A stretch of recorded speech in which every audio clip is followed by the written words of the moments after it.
महाराष्ट्रावर चक्रीवादळाचं मोठं संकट। गेल्या 30 वर्षातील सगळ्यात मोठं चक्रीवादळ आज रात्रीत महाराष्ट्रावर धडकणार असल्याची माहिती हवामान खात्याने दिली आहे। या 10 जिल्ह्यात प्रचंड प्रमाणात नुकसान होणार असल्याचं जाहीर करण्यात आलंय।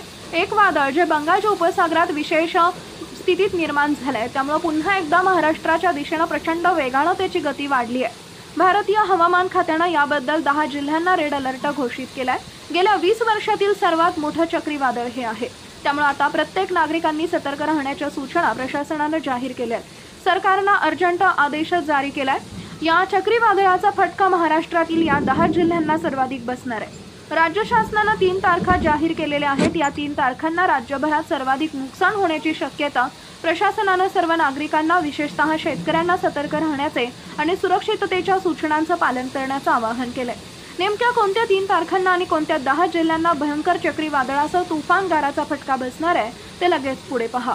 त्या अगोदर तुम्ही आपल्या चॅनलवर नवीन असाल तर चॅनलला सबस्क्राइब जरूर करा, जेणेकरून अशा प्रकारचे अपडेट्स या तुमच्यापर्यंत पोहोचत राहतील। राज्यात ठिकठिकाणी आपत्कालीन परिस्थितीची सूचना देण्यात आलेली आहे।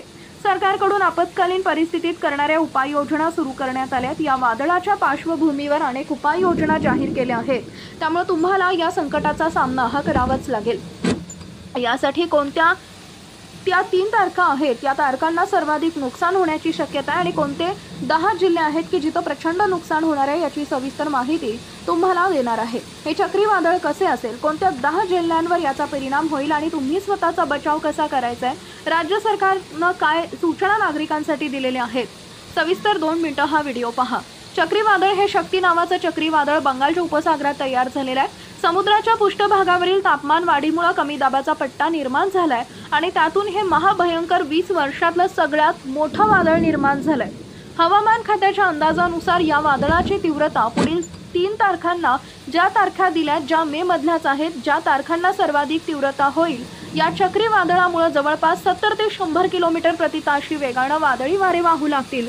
शेतीचं मोठं नुकसान होईल, नद्या नाले यांना पूर येण्याचा धोका आहे। तर याबाबत ज्यांची घरं पत्र्याची आहेत, कच्ची घरं आहेत, तर त्यांची पत्र उडून जातील, घराचे छप्पर उडून जातील, विजेचे खांब मोडू शकतात, झाडे उन्मळून पडू शकतात, समुद्राची परिस्थिती खवळलेली असणार आहे। चक्रीवादळामुळे समुद्रात मोठ्या लाटा निर्माण होतील, मासेमारी करणाऱ्या लोकांना यामुळे धोका निर्माण होतोय। प्रशासनाने सर्व मासेमाऱ्यांना किनाऱ्यावर परतण्याचे आदेश दिलेत। वीज पडण्याचा मोठा धोका चक्रीवादळात विजेच्या कडकडाट मोठ्या प्रमाणात होतो, त्यामुळे माणसं तसेच जनावरांना, शेतकऱ्यांना मोठं नुकसान होणार आहे।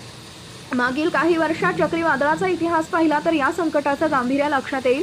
हवामान खात्याने दिलेल्या माहितीनुसार 23, 24 आणि 26 मे रोजी रत्नागिरी जिल्हा किनारपट्टी लगतचा रत्नागिरी जिल्हा यामध्ये भयंकर लाटा उसळून वादळी वाऱ्यासह जोरदार अतिप्रचंड पावसाची शक्यता तिथे वर्तवण्यात आली आहे। सिंधुदुर्ग जिल्हा आहे, यामध्येही मोठ्या प्रमाणात पाऊस होऊ शकतो। पालघर जिल्ह्यामध्ये सतर्क राहण्याचं देखील आवाहन केलं आहे। यानंतर इकडे पुणे विभागातील सातारा जिल्ह्यामध्ये सुद्धा सतर्कतेचा इशारा आहे। सांगली जिल्हा, पुणे विभागातील कोल्हापूर आणि त्यानंतर पुणे शहर हे 10 जिल्हे आहेत, यामध्ये अतिवृष्टी होण्याची शक्यता आहे।